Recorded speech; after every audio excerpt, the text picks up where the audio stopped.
nationwide. Hitting you on the one with no delay. Because it's the Fighter's Voice. The Fighter's Voice. With your fighting host, Richard Ortiz. And the formidable co-host, Mr. Cole Escovedo. Remember, every fighter has a voice. Fresno, California, we're live here in Mad Production Studios.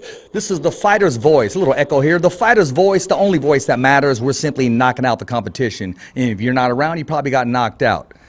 We got a great show for you today. We got with us, by way of phone call in studio, the one, the only, Mr. Regis Rougarou Prograis.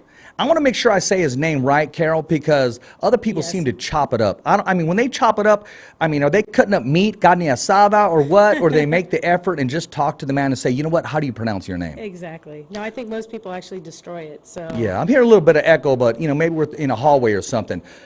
Let me introduce Carol, the co-host with the most. Hello. The redhead. That's right. That's right, making it happen. Yes, I am.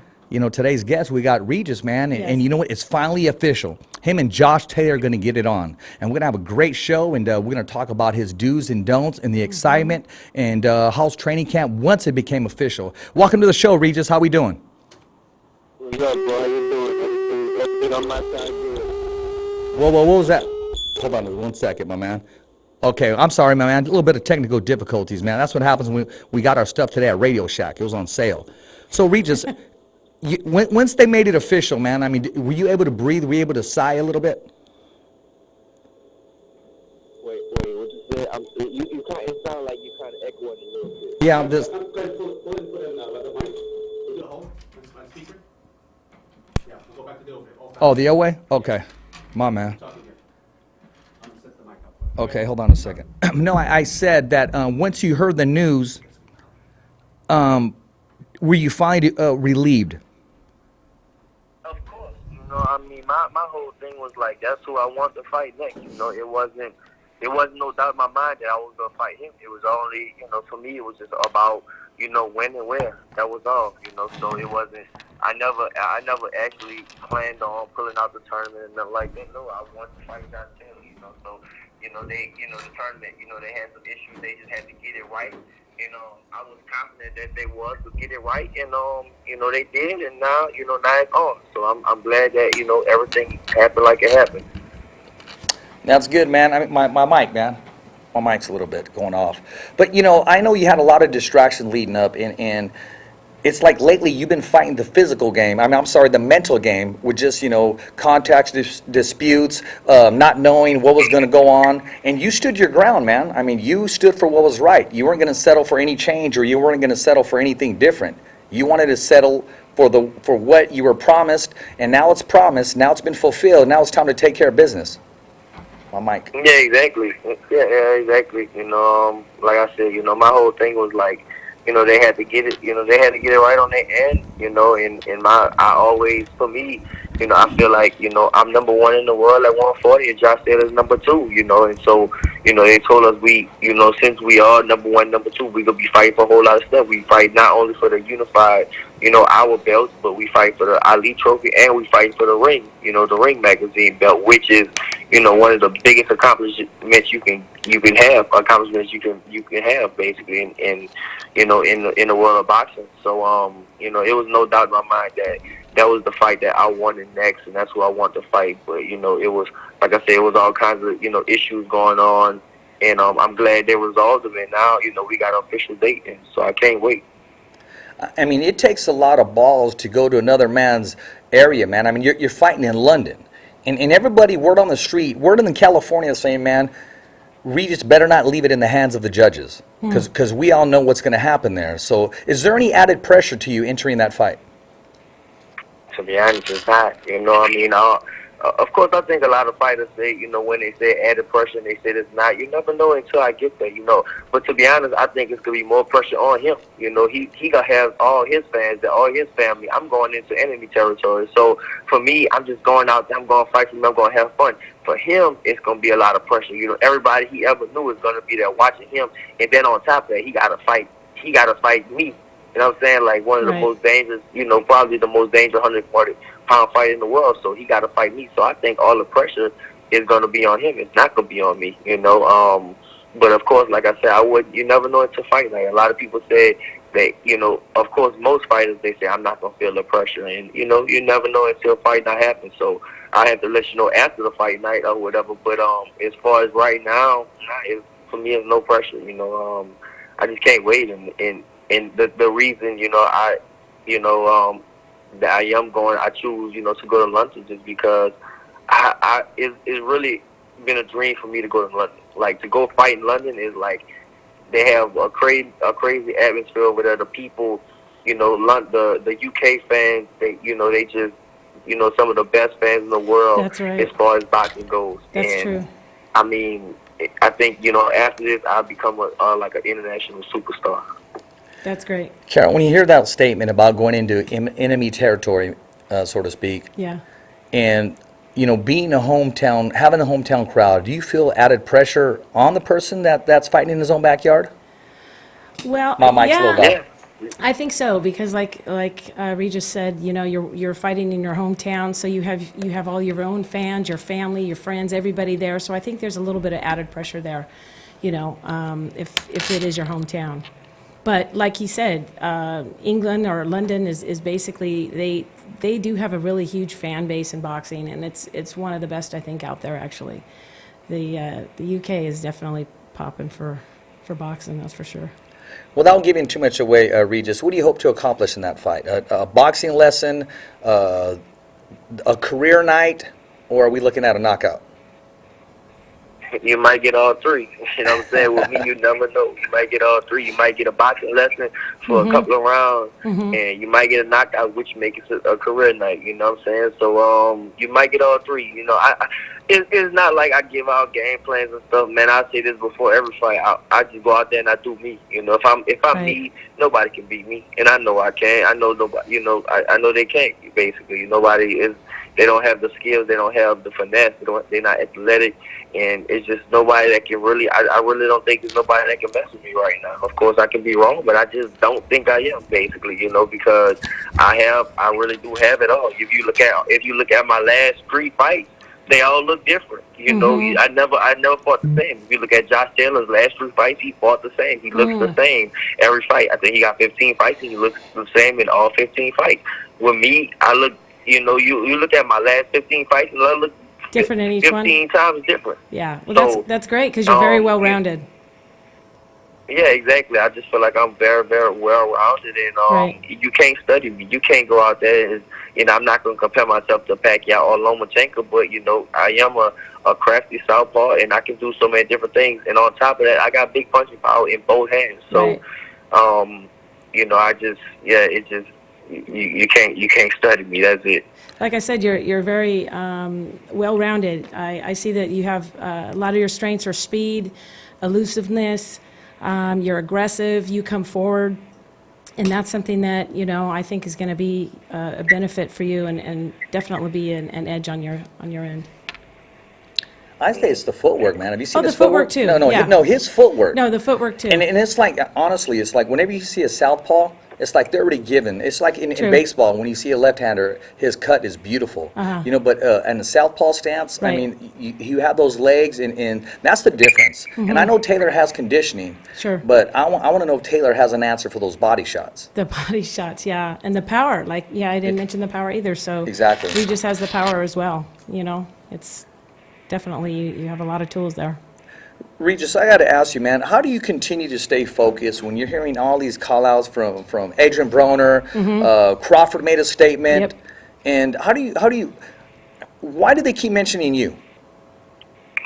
I mean, I guess, you know, I guess it's a good thing because I'm popping right now. That's why. You know what I'm saying? Like, I'm the best at 140 right now. So, of course, you know, if Crawford, you know, Crawford is somebody I'm cool with Crawford. I mean, every time me and Crawford see each other, we cool, we dap each other up, we talk, you know, we cool. But I told him I'm coming for him at 147 eventually. You know, when I come up, that'll be a fight I always wanted because he was the king of 140 at one point in time, and then he went up.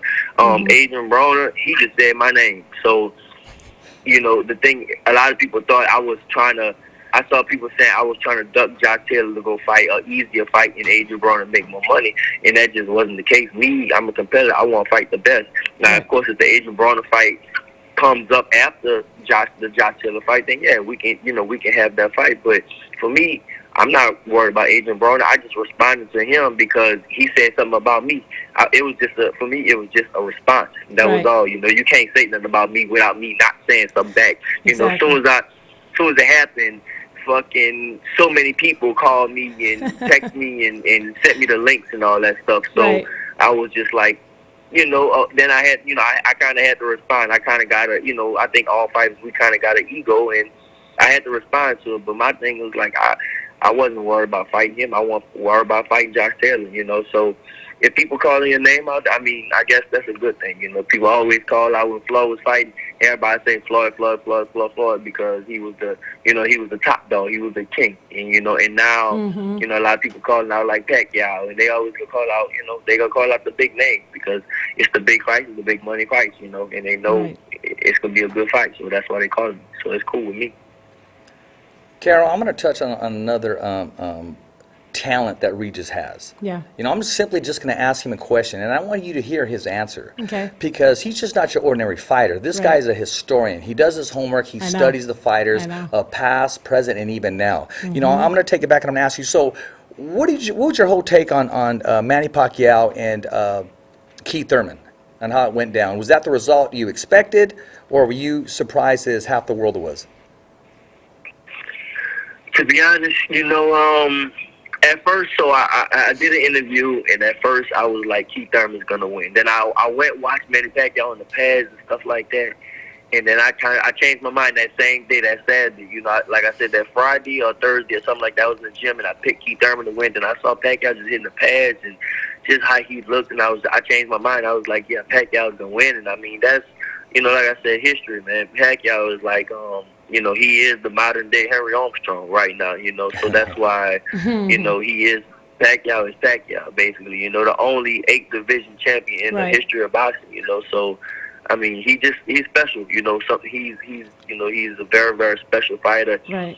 Probably a once in a lifetime type of fighter, I mean, you can go on and on about Pacquiao, but, the only thing you can say is that he is just Manny Pacquiao, that's it.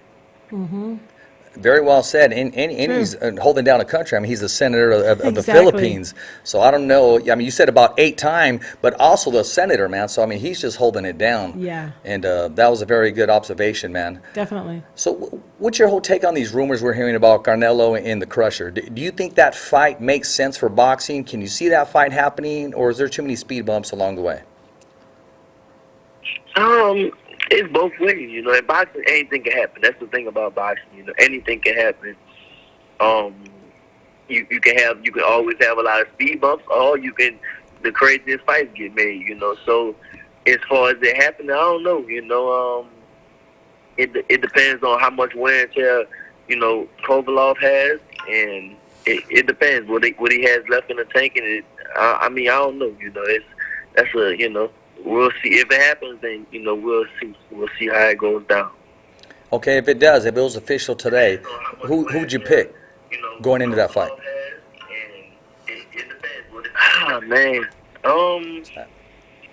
I would want to say Kovalov, but but still, it's just like I can't. It's hard for me to go against Canelo. He's just so good, Canelo's so good, and he does have a lot of defensive skills, and I don't know. If it happens, then you have to ask me if it happens. But right now, I can't even pick, man. I don't know who I'll pick right now, but I'll pick Canelo. It's hard for me to go against Canelo. I will say, and not only is he a great fighter, he has that rare, like you, wanting to fight the best. Canelo's always wanted to fight the best. He's made statements. He's told the team, and I mean, to want to get in the ring twice with Triple G and get back in there and call out a bigger man. I mean, and yourself, you don't mind going on the road. You don't mind taking on their champion, and you don't mind claiming that you are the best 140-pounder in the division. I mean, that says a lot to boxing. That is where boxing needs to be. I mean, if you fighters controlled everything, I think we'd have just a big round-robin tournament without letting the WBA, WBC, IBF, and WBO and certain governing bodies and different promoters. But I understand that's the business part. But I love the willingness you have to go into somebody else's backyard. Right.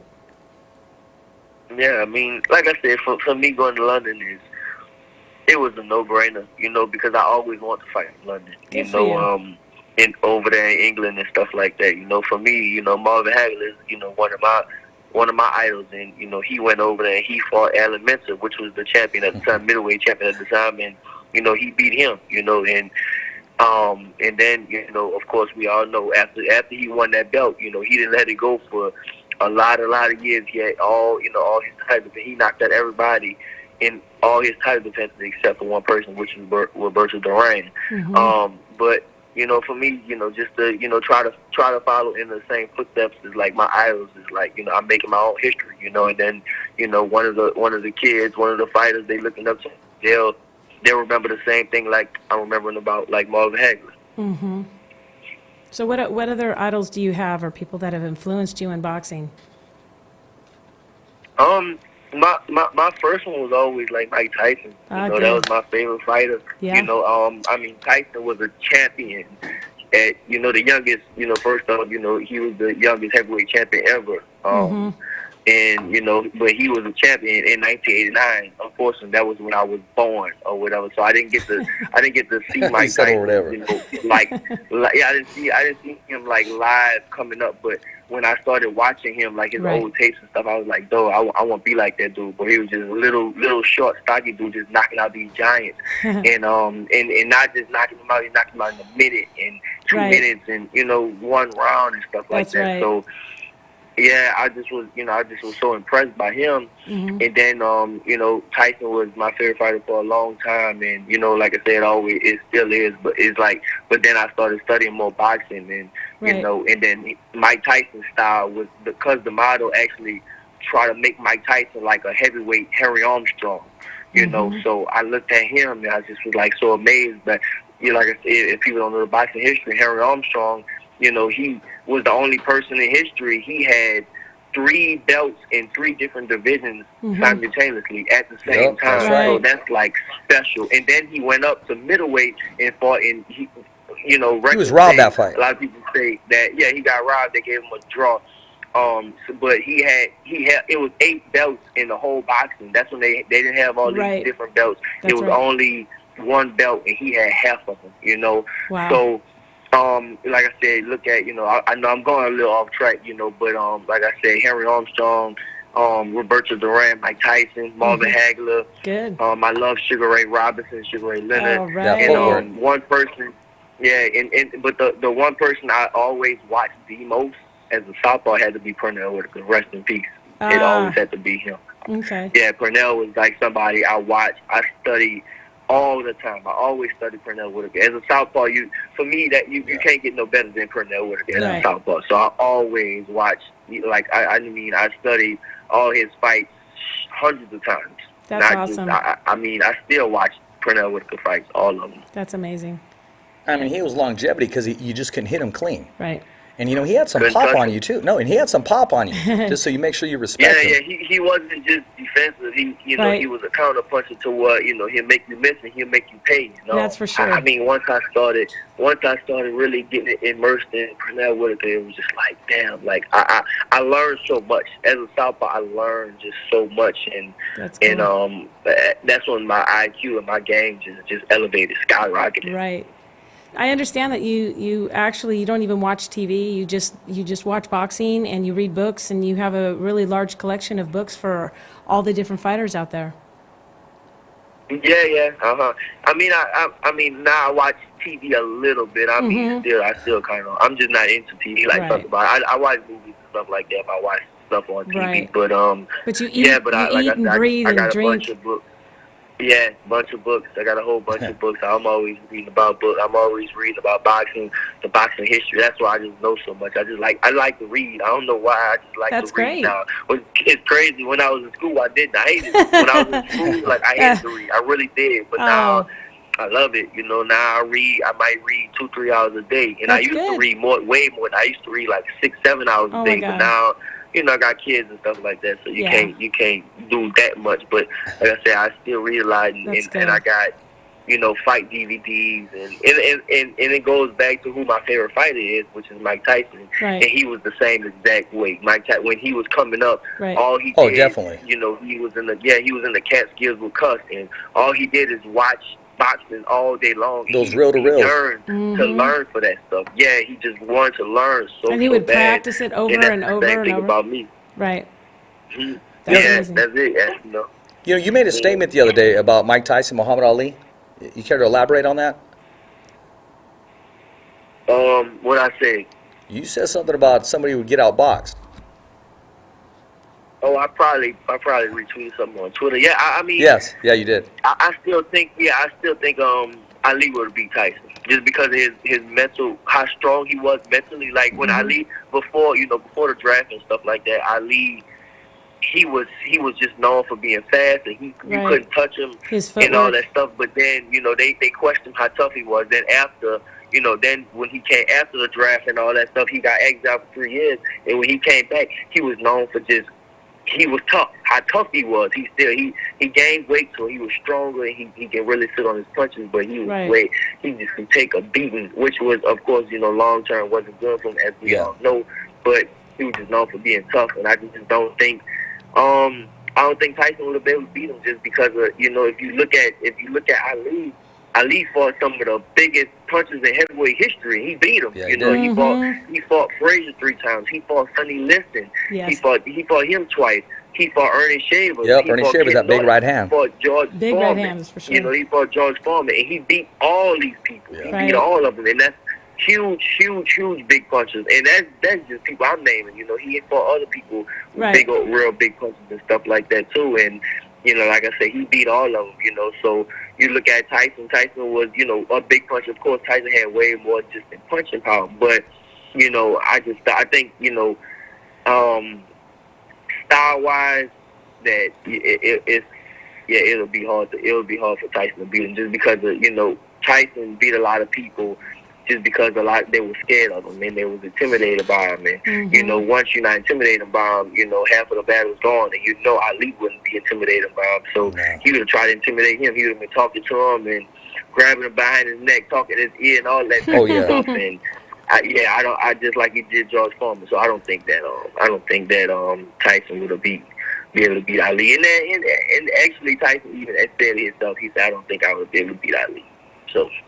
And that's the reverence and respect that he had. I was just curious. I mean, if they were able to fight, you know, in their prime, I want to know what nickname Muhammad Ali would come out from. You know what I mean? I mean, because he'd always come up with something and get in your head. You know, I know, that's right? interesting. That's for sure. Yeah. How's your training going? How's training camp? I mean, it's perfect. You know, I just started back again. You know, the thing is, I'm always in the gym. I'm always training. But I officially started training now. And, yeah, I mean, it's going great already. My trainers, you know, I'm in LA right now. So my trainers, they all out here. They all came out here and stuff. And, you know, we just getting it in. And it's back to the grind time again. You know, the thing about me, like, I travel a lot and take a lot of vacations. But, you know, all that stuff get boring. I yearn to go fight. I always want to fight, and I always, you know, want to train. And sometimes, you know, you do all those things. You be on these very, very beautiful countries and all these nice beaches, but it's just like, for me, I'd rather be in a gym. So Sure. I couldn't wait. I really couldn't wait to start training again, and I'm glad it's back. It's time again. What are your thoughts as far as when you're training, as far as the strength and conditioning aspect of it? Do you incorporate some of the newer techniques and things that they do today that, you know, back in the day in old school times they didn't do a lot of the strength and conditioning methods that they use today? So do you incorporate that at all into your training? I actually do. The crazy thing about it, I really don't believe in it like that. But I do it myself just because I feel like I have to do it because everybody else is doing it. So I can't let nobody get a one-up on me. Yeah, no, I hear But I'm just curious. So I do it. I do it myself. I got a strength and conditioning coach, and for me, it depends because you know, like we do swimming, we do running, and we do like short sprints, and we do the stairs and stuff like that. So those things I do believe that helps me. But as far as like gym work and you with the weights and, you know, jumping around and all that stuff, Yeah. I really, to be honest, I don't think that it does nothing for me. Right. Besides, the only thing I think it does for me is, like, mental-wise, to what it gets me. Like, my coach, his name is Evan Tobler. He literally kills me every single day. Like, it's no excuses, and he tries to break me every single day. Right. And so I feel like, you know, mentally, that's what it's for. You know, now physically, I don't know. I don't think so, you know, because it's not about, it's not a weightlifting contest and see how Exactly. many pull-ups and push-ups you could do. It's a boxing match, Yeah. you know. Right. So, but for me, mentally, it pushes me to pass my limits, and he just kills me. Like, he kills me. I'm talking about, like, every single day. I got to sit in ice every day because he really tries to break me, and he can't. And I never give up, and it's just like, all right, let's go. What's next? And That's so, good. yeah, that's kind of my thought on that. Where do you that's good. where do you think your competitive nature came from? Growing up, did you play any other sports? I played everything growing up. Yeah, Football? I did everything. I mean, I did karate, football, basketball. I swam, played baseball, Wow. kickball in the street. But I just always loved to fight, and I think it's where I come from. And in New Orleans, like, everybody competitive. It's just so many people out there. They really competitive. I mean, it's no matter what. Like, even now, me and my friends, we competitive in everything we do. Like, even if we, I mean, you can say something. I mean, something stupid like playing cards or something like Yeah. that. Like, we trying to win. Like, we not trying to lose, and that's the thing. That's how I am. Like, I hate to lose. Like, all right, like, for instance, like video games. We'll be playing video games, and if you lose, then we gonna talk about you. So we all really, really trying to win. So that's just how we are. That's, you know, that's just how I grew up. Everybody was very, very competitive, and, you know, always just want to win at everything. That's how we are. We want to win at everything. You know, nobody can win at everything, but I know. shit, you can sure as hell try to. Mm-hmm. You know, I brought this up over and over again because it was something fun to watch, and I'm going to throw it back out there again since you were talking about competitive and having fun. I mean, you and your friend went into a sporting goods store, put the gloves on, grabbed it right out of a box, and just started wailing on each No other. way. Yeah, we had fun. That was actually my last training camp out here. Yeah, we just, like, fuck it and just start fighting. Where'd you go? Like the Big Five and just take out a pair of gloves out of the package and just start doing it in the store, or what? Seriously? Basically, yeah, that's what we did. We Oh, put that's Big great. Five and start fighting. And I noticed Terrified of that. I noticed when he turned the corner and you went ready, he turned the corner and there was something in front of you, and he got that right hand on you, that cheap shot. Yeah, he tried to. He actually missed. He tried to get me, but he missed that motherfucker. He tried to. And then you went. Tried to sneak me. Yeah, exactly. And you went right to those body shots that kind of ended that little sparring session. Right. Yeah, we ended that shit. Uh-huh. Before you got arrested. So you're focused right now, but I mean, what do you do for fun? I want you to tell the viewers in the audience, man, because your resume as far as having fun it's not just going to Disneyland or hanging out somewhere. Nah, I do all kinds of shit. Well, to be honest, really just now, I just got in from spearfishing. I was just in Malibu just now. We went to the gym, and after that, we all went to the beach, and I caught some fish. So, how yeah, fun. I went spearfishing and stuff like that. Yeah, it's That's like good. going under the water, holding your breath, and you going to catch, you know, you going to shoot. You actually under the water shooting fish. And Oh, wow, that's so, cool. yeah, so I bet I did that. I went to Costa Rica and do it. And out here in Malibu, the water it's kind of shallow. It's like it's like 20 to 30 feet, so that's not that bad. But in Costa Rica, the water was like 70, 80 feet. So Oh, my God. that's a big difference So going down there. That's like free diving, basically, and spearfishing? Free diving, yeah, it's free diving. Oh, Yeah, wow. you're holding your breath. Yeah, it's like free diving, but yeah, That's it's crazy. spearfishing. So you go down there with a spear gun and you go and shoot shit, basically. So that's what Wow. I did. That's what I did just now. But for me, I do whatever I feel like. To be honest, like I always, since I was young, I always did what I wanted. Like I always just, you know, it's not a plan. It's never a plan. If somebody called me like, man, let's do this or let's do that, I'm just, if I want to do it, then I'm gonna do it. You know, I'm not, you know, I don't have to check in with nobody. You know, I'm, you know, free. You know, that's how I kind of always want to live. Just be free and do what I want. And that's kind of what I do now. You know, it's just do what I want. And the same thing goes to me, you know, with the boxing aspect of things. Like I love to go to the gym. Like I I love to wake up and I go do what I love to do every day. I go and I go to the gym. For me, that's like my playground. I love to do it. Yeah, that's right. And even I got a gym at home and I train at home and stuff. So it's something that I just, Right. I love to do it. You have a passion if you for don't it. love to do it, then yeah, you're not going to, it's not even a passion. For me, it's obsession. Obsessive, it's past yeah. passion, because I think I'm passionate about other things, but I'm not like boxing. Boxing Right. is like an obsession with me. Right. We talked about books earlier, and if you had a book of your life, what would you call your book? What describes you? Don't even know, bro. Can't even say it right now. I don't know, because eventually I'll come out. Most likely I'll come out with a book. And I know a couple of authors that's gonna make that happen for me. But yeah, Okay. that'll be, that's something we'll have to think about. I don't even know right now. I don't even know.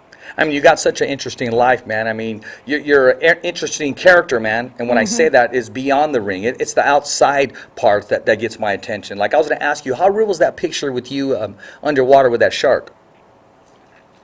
What you mean how real was it? That wasn't fake. It was real. Oh, I'm just making sure, man, because I don't know any human being that gets in there with a shark. I would Yeah, do it was actually a video. That was in Hawaii. I thought so. I went down, yeah. Really? That was in Hawaii. Me and my cousin went down there. We had a little shark down there. We were fuck with him a little bit. That's crazy. So what kind of rush was it?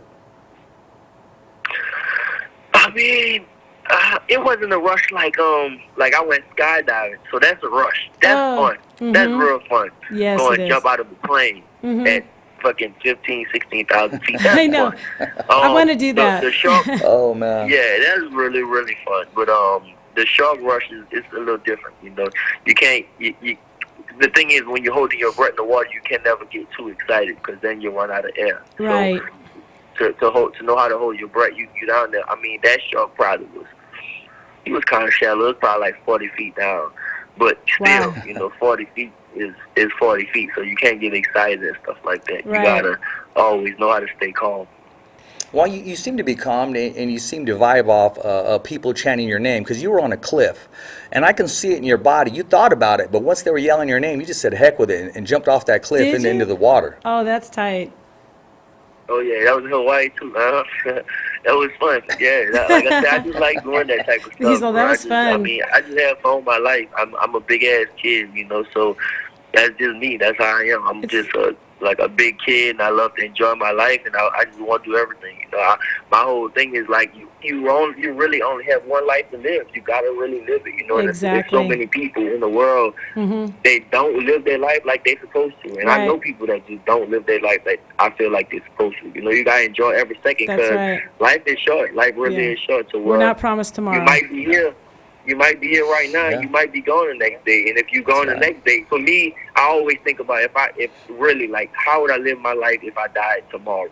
Right. I'll live it exactly how I'm living right now. So I'm doing Oh, everything I want to do.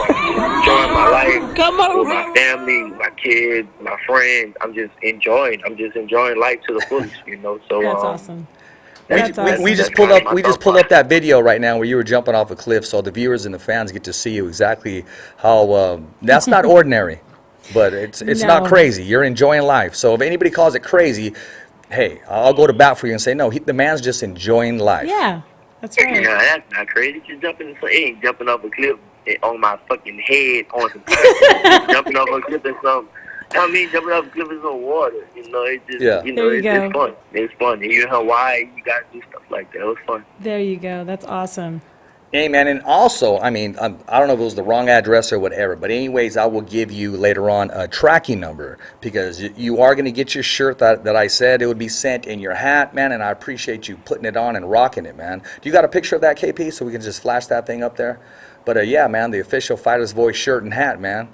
Want to see you Awesome. rocking that, man. There it is right there. I'm blasting it right now on the screen, and that's going to be all you, man. All right, cool, bro. Thank you. Right on. But I'm sure you get like a lot of gear. I'm sure you get the stuff thrown your way all the time. But let me tell you something, man. This gear is a little different because it's the fighter's voice. It's the only voice that matters. And like you, Regis, we're simply knocking out the competition.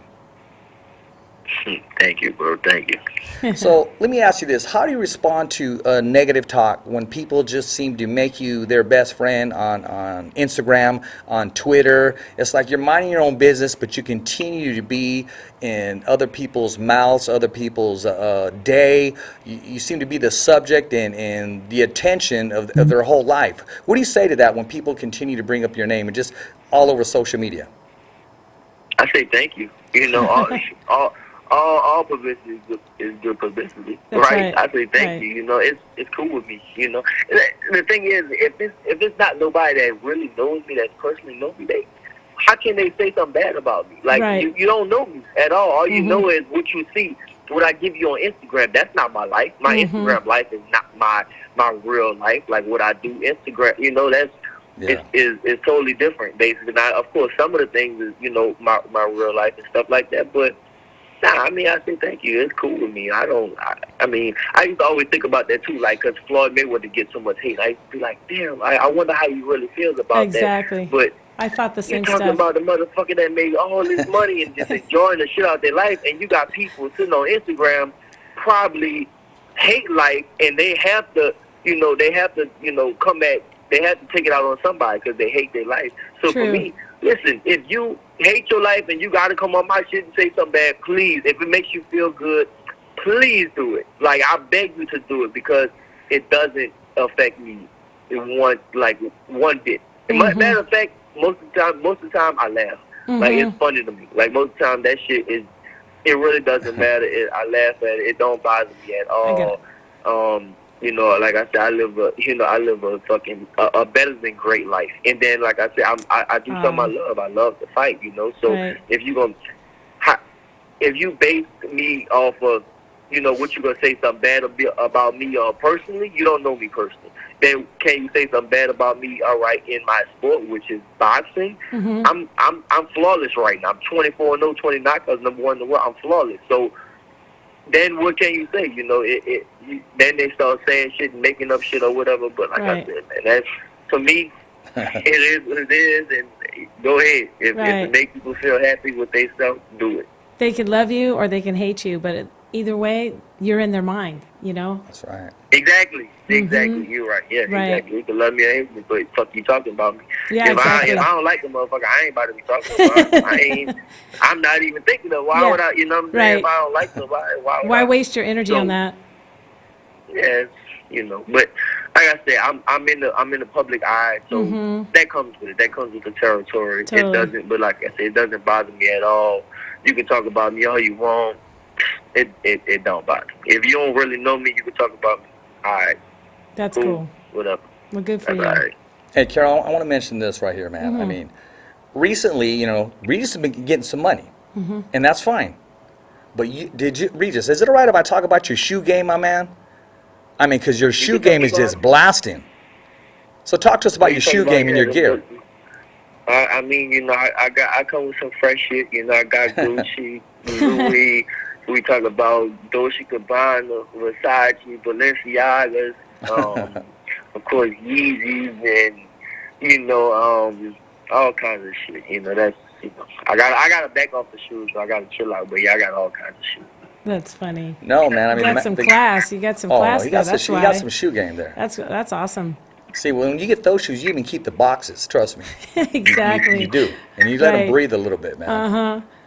Hey, I got to ask you this, man. I mean, from your career, from you growing up now, what's the first thing that you bought yourself, and as if to say, wow, I always wanted to be able to do this? Of course, a car.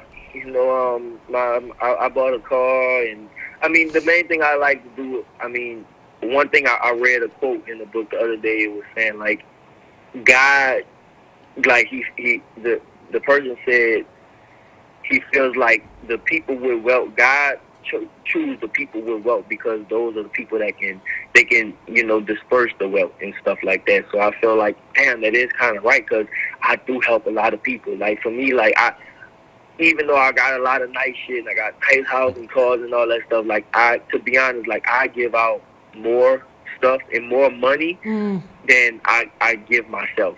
That's the crazy thing about it. Like, I'm not materialistic, and I'm just You know, I'm just not like that. I don't really care about a lot of stuff. Even, I mean, I go get stuff. Sometimes I go buy something for me nice because I feel bad for myself because I spend so much on somebody else. Like I might go buy somebody a car or something like that. Like, damn, I didn't even get myself. So, you know, I need to at least go get me some shit because I'm, you know, like I said, like my shoes, I want, you know, $1,000 shoes and stuff like that, but I'll give somebody $10,000, you know, so I'm like, damn, like I give somebody this, I need to fucking go get some shit for myself at least, you know, so, yeah, I mean, that's kind of I am. I just, you know, I'm in a position to help people, and that's what I want to do, and at the same time make smart investments. I'm big, like I said, you know, like I'm big into reading. I read a lot, and the things I read about more is like finances, like investments, finances, and of course boxing. Boxing always first, and finances and investments and all that stuff. That's kind of like what I'm just interested in. Hey, you know? knowledge is power. Yeah. Knowledge is power, no matter what it is. And that's very admirable, by the way. Very admirable for how generous you are to others. Well, you're in a position now to do so. Right. Yeah, I'm just generous with the people that, you know, like people that just was there for me. You know, like I've been to the bottom. Like I came from the bottom. I came from the mud. Like people don't realize that. They look at me now and they just seeing me, but they don't know where I came from. Like I came from nothing. Like I really, really came from nothing. Like, and it's one thing being broke when you're a child.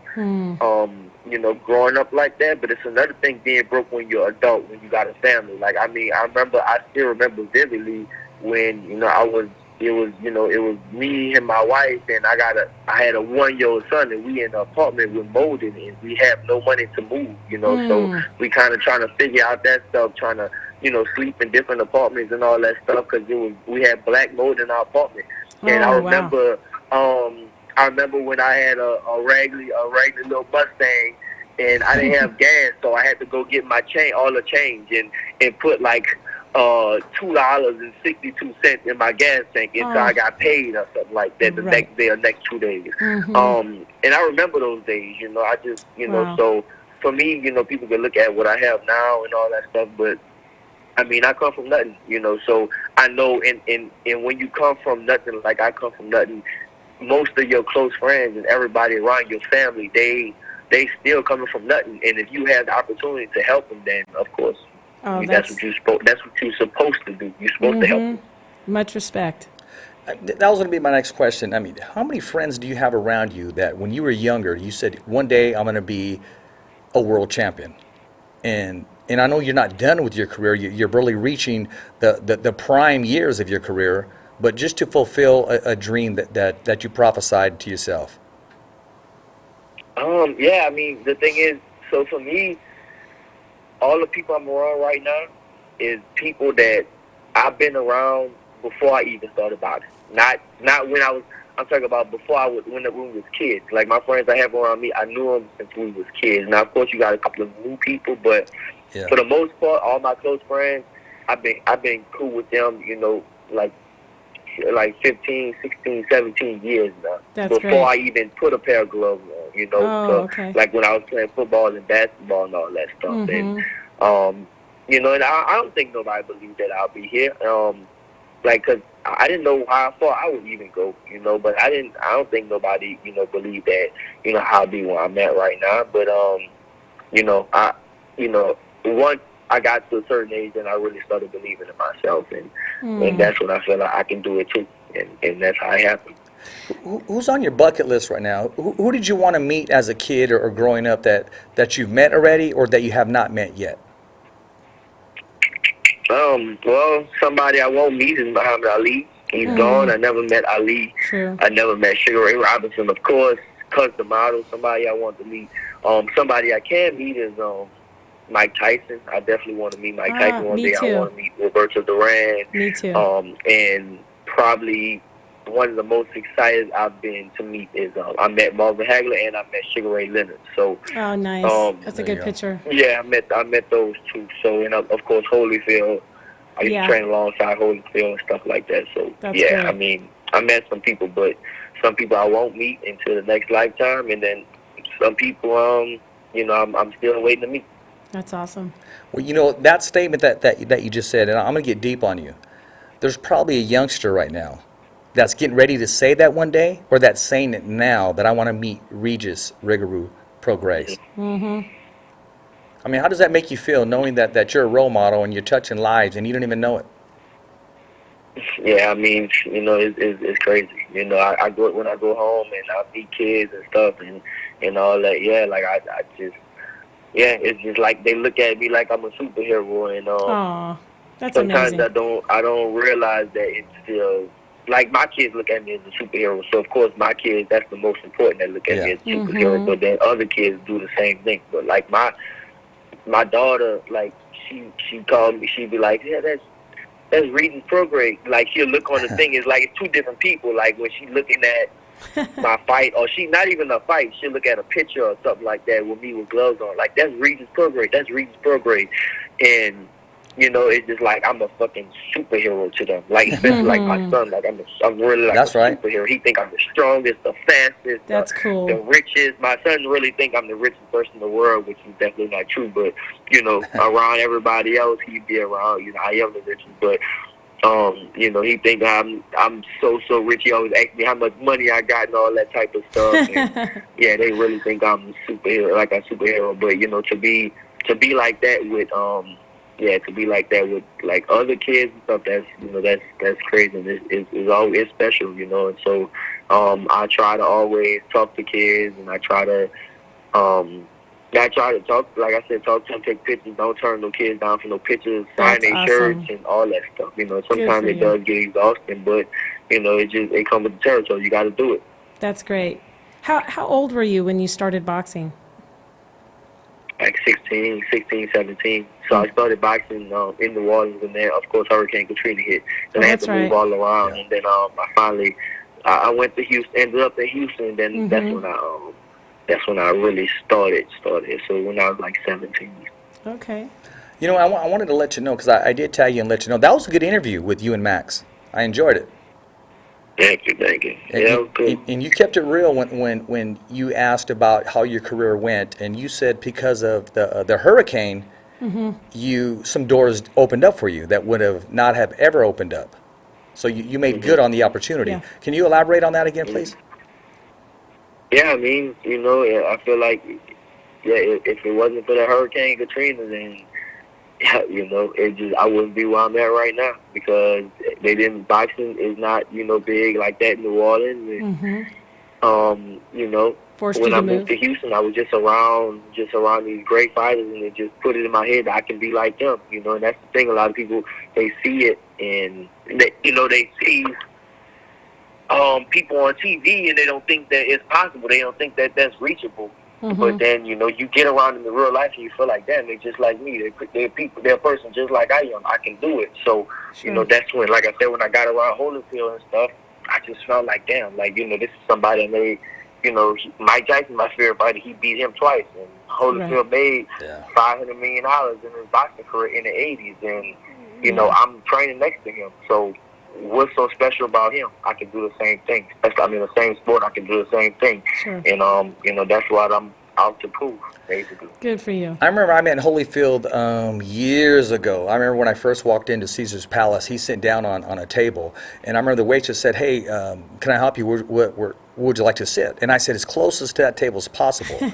And there's this big, just this huge man right in front of him. I mean, but I could still see Evander's face, knowing that was him. And when the big man turned around, it was Lee Haney. Because remember, Lee Haney was training him to put that weight on just right.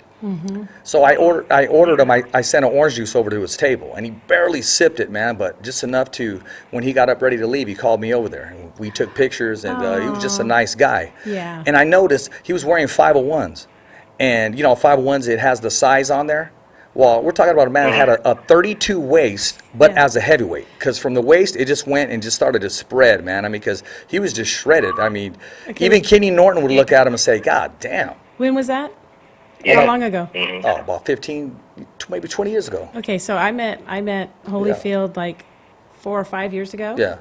At a show, an amateur show that he did in the Central Valley called Gloves Not Drugs. And I took a picture with him, and he was very, very nice. And, you know, he kind of got next to me, and I put my hand around his waist, and I was like, he was so like chiseled for his age. You know, like I was shocked at the shape that he was in. I mean, just, you know, He's so still fit. he's still in good shape. Hey, Regis, when you were working side by side with him, because he would always make the statement that he was very competitive. How competitive was he in the gym? So, well, just let y'all know this got to be the last question because I got to go. But, no, I mean, like I said, as far as in the gym and stuff like that, like, so when I was around him, he was on his way out. So, Okay. I mean, I remember him being competitive and stuff like that, but like I said, he was on his way out and stuff like that. So I remember him, hitting the bag hard and all that stuff, but, he was getting older and I was just around him for like maybe his last 2 fights. So of course I didn't see the competitive stuff like everybody else saw. Right. Okay, hey, I'm going to leave it with this right here. Last time you were in Fresno, man, how did Fresno treat you? They actually treated me, they treated me good. There was, it was, the people, they were saying, of course, saying shit about Ramirez and all that, but at the end of the day, when they was like, yeah, Ramirez stuff, I went there for the fight, I went there for the Ramirez fight and stuff like that. But after the fight, they all want to take pictures with me and talk to me and all that stuff, so it wasn't, it wasn't none of that what I thought it would be. It was actually a cool experience. Well, that's good to know, man, because awesome. Fresno does have love for you, man. I mean, one of these days, I'm gonna take some pictures of these Regis fans, man. I'll get some sound bites, and you'll be surprised. And none of it's gonna be scripted. They're gonna keep it real, man. Just like you kept it real. Yeah. I mean, you've been kept it real from start to finish. And you said 15 minutes, and we almost went the whole segment, man. So I appreciate you taking time out of your busy day, your schedule, your family time, and we're gonna be rooting for you October 28th, man. That's right. All right, man. Thank you, man. Y'all have a good one, bro. Thank you. Yeah. Stay Okay. blessed. Hey, and be looking for that mail because your girl's gonna be coming in soon. All right, cool. Take care. All right, Regis, take care, Thanks, man. Regis. Man, so what do you think, Carol? I mean, the man's down to Wow. earth, and he's a storyteller. Yeah, I mean, no, whenever you he's- can get a guest, just go on and talk. Yeah. That's great. That's wonderful. Because a lot of times they really don't open up, or they're put in handcuffs. But we allowed him to speak his mind, and Yeah. he took off with it. Yeah, no, he is just a really nice human being. He really is. I mean, like, even though he's in the position to be able to help others, he still makes sure that he does that. And, he comes from a tough background when he's younger and helps out people now. So that's really amazing. Yeah. I think he's a great fighter, and he's very well-rounded, Yeah, which I think is going to be a very big, advantage to him. Yeah, no, he is. His feet are on the ground, and I'm going to be rooting for him. That's going to be an interesting fight. Me too. And let me tell you the rest of the story. Yes, So please. we met Evander Holyfield. Yeah. Right. So then years passed by. We went up there to go see the rematch with the Riddick Bowe and Evander Holyfield. Oh, okay. So I got the opportunity to meet him again. I complimented him on his shirt because he had a shirt. It's Christ was the answer. Jesus Christ was the answer.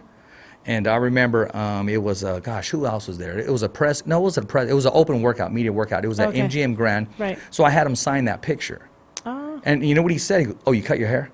He did. That's what he said. Yeah, because my hair was shorter then, right? But just little things that he noticed. He was very observant. Yeah, he was, and that was for Riddick Bowe. That was the rematch. That's crazy. No, I'm sorry. Okay, no, that rematch. No, I'm sorry, not Riddick, but that was at Caesars. Now the rematch, the third time I met him was at MGM Grand. That was for the rematch against Mike Tyson. Oh, okay. So, but yeah, that was at Caesar's Palace, and Oh, that's when okay. the old school outside where all the big events took place. Right. Muhammad Ali, Kenny Norton, but no, he was down to earth.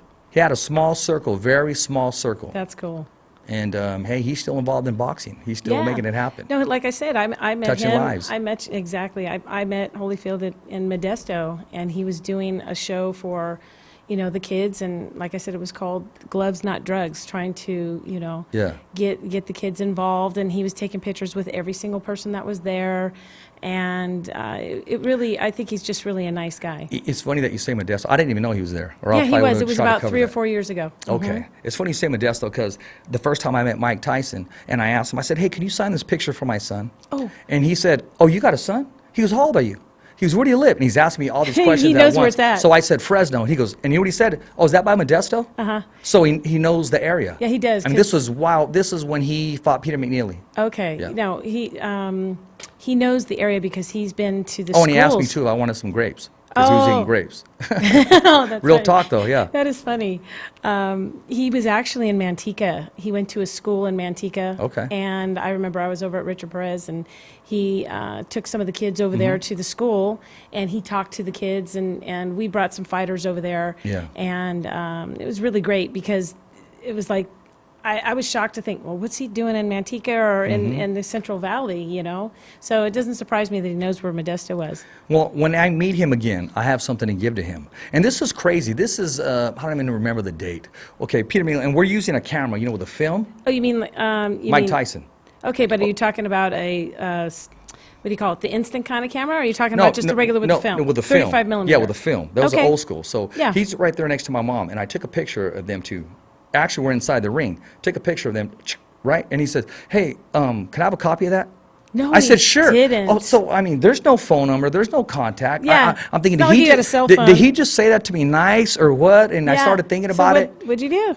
No, well, I got 8x10. Did so you when really? So when I do see him again, I'm gonna say, remember years ago? Oh. And Mike Tyson has an excellent memory. He really does. An excellent memory down to detail. I know he does. So we had something set up when he was going to come around here in Lemoore. Mm. But if you remember that week, we talked to his PR people and everything, and she said, you know what, that sounds like a great story. You know what she said? She goes, you got 30 seconds. Hey, I'll take that, right? Oh, yeah. So before that, that idiot asked Mike Tyson that stupid question in And it took Canada. too long? No, in Canada.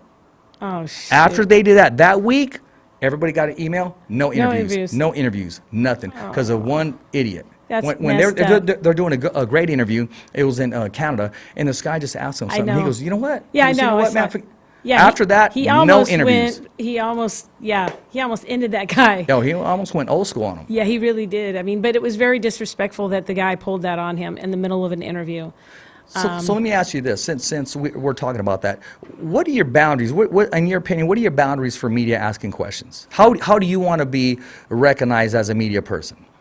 Well, I don't think I would indulge into the dark history or things such as, you know, some of the things that he's been through. I wouldn't have brought up him, you know, being in jail and all of the assumptions and accusations and things. So I personally, I mean, everybody's different. You can Yeah. choose to do it if you want, but I personally would not choose to do that out of respect to the fighter. No. Or the person. Doesn't have to be a fighter, just any person. I would not bring that up. There's so many other questions that you can ask a person and have a discussion about that. You don't have to bring that up. So what's your take on some social, no, not social media, some media outlets that do that? I think that the level of respect is, I don't have respect for some of the media that does that. I think there's a time and place. There's a time and place. Don't catch somebody off guard like that and totally bring up something so negative that really destroyed a person's life. Unless they want to talk about it, if they want to talk about it, then they can bring it up. Exactly. That's just me personally. And you know what? I'm not even going to say an opinion about that because something close happened where somebody wanted to talk about a certain thing, and I'll leave it at that. But when Talking about it is okay. When you know something, my whole thing is to build the high points. Now, if I got to ask that question, if I can sneak one in, it's not going to be to belittle you. It's going to be the one where I can catch you to say, you know what? Because a lot of fighters will say, my next opponent, I'll leave it up to my manager. But if Yeah. I can get them to say, well, you know what? I want to fight this guy. Sure. Then I'll go for it. But I'm not going to But talk about what you did in your Don't closet talk about or their what you did. personal No. life No. and something that was a very bad thing that was, you know, happened in his life or whatever. That's his business, and I'm sure he had to live with it and deal with whatever. You know, whenever we had some guests or did some interviews, people would always ask me, hey, did you ask him about this? And I just kind of walk away. I just kind of walk away from Like, them. really? I'm like, really, man? Yeah. I mean, Yeah. I don't want to be recognized as that person. No. But like I said, I think time and place is everything. And being respectful to the Sure. guest or to the Sure. person that you're interviewing is also important. And making sure that, you know, you choose wisely with what you're going to discuss. You know what? This is a strong statement. And I've always said this, and I played it in my head if I was ever to talk to Mike Tyson. I would ask him, how does it feel to be a role model?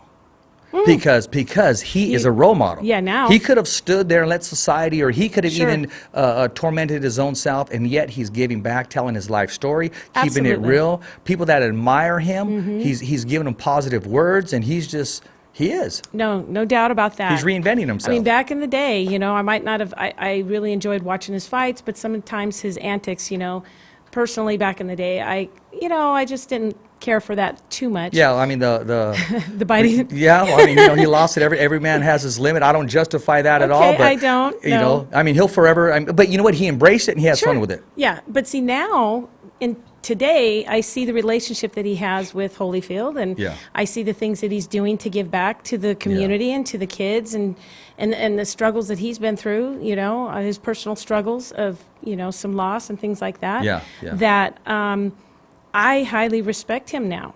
Before, I kind of didn't, because I just didn't like I said, his antics and the things that he would do. But now that I'm older and I can respect it and I can kind of see all the things that he's been through, Yeah. I can, you know, I really want to meet Mike Tyson. Well, you said you wanted to meet him. If you had a question, what would you ask him? I'd have to think that one through, because it would be important. I'd want to make sure that I would ask him a very good question.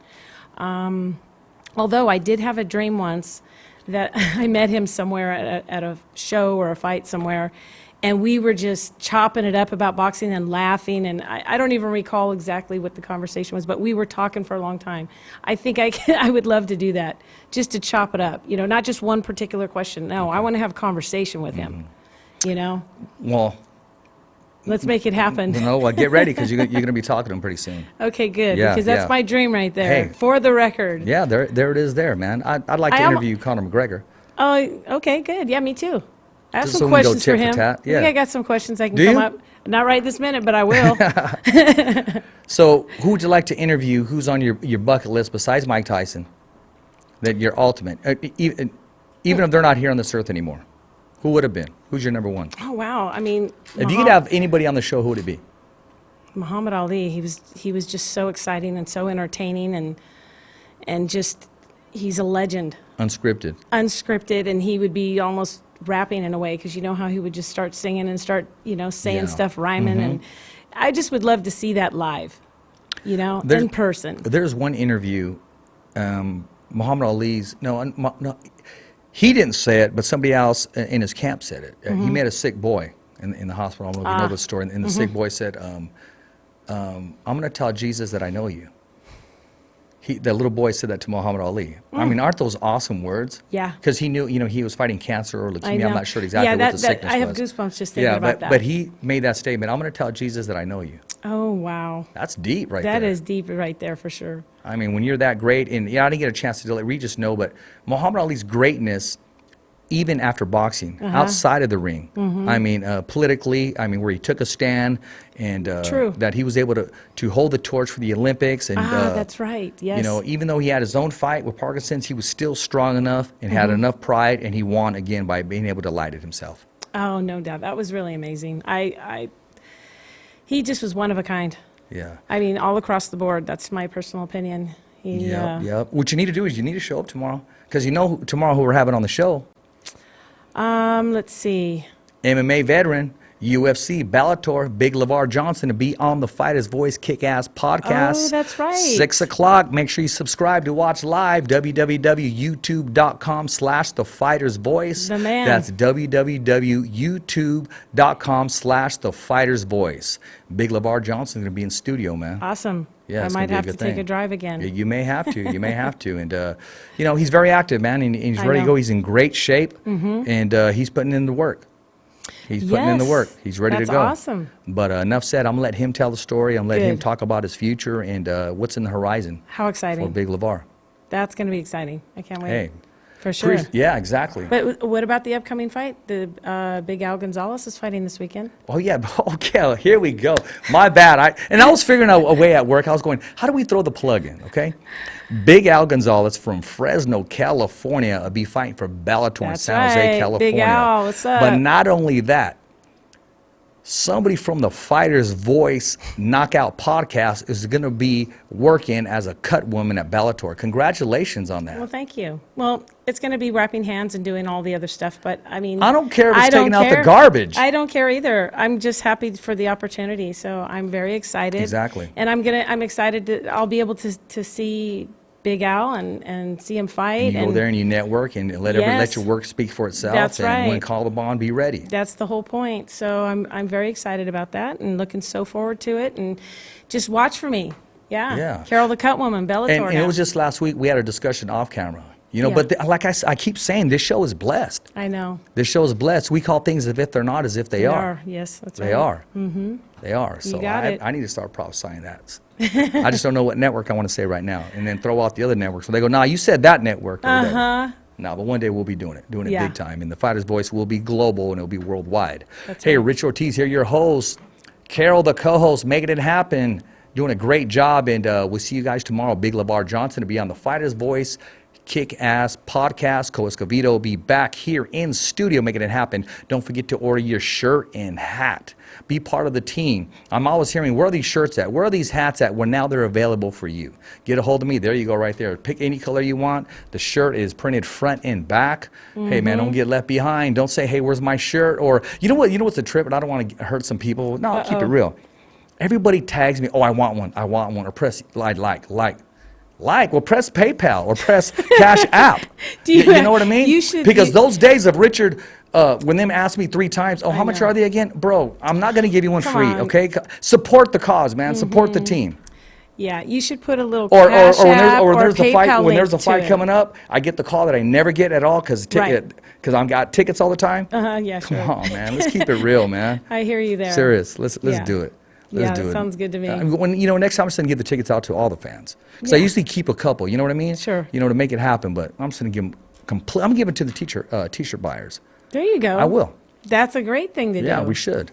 Yeah, that's amazing. I don't like get that idea. much tickets, man. But we can spread the word out there. That's right. Spread that word. Yeah. Knocking Hey, out the competition. Exactly. If they're not around, they probably got knocked out. Nothing personal. We freestyle without rehearsal. Okay. Like I said, Rich Ortiz, your host. ESCOVEDO will be back tomorrow, but we still got Carol, the Cutwoman, making it happen. Yes. And make sure you watch Bellator. Thank you. Is it this Friday or Saturday? It's Saturday, right? In San Jose, California. San Jose at the SAP Center. There you are. And if you don't have the channel, subscribe to the channel and make it happen. Yes. As always, it's a wrap. Thumbs up for Richie. Never down for the count. It's just another wrap. Thanks for listening to the Fighter's Voice Radio Show. Catch us again next week. Same when, same how. And always stay connected to the Fighter's Voice on social media. So, on behalf of Richard Ortiz, Cole Escovedo, our special guests, and the whole crew right here at the Fighter's Voice Radio Show, saying see ya next week, right here on the Fighter's Voice.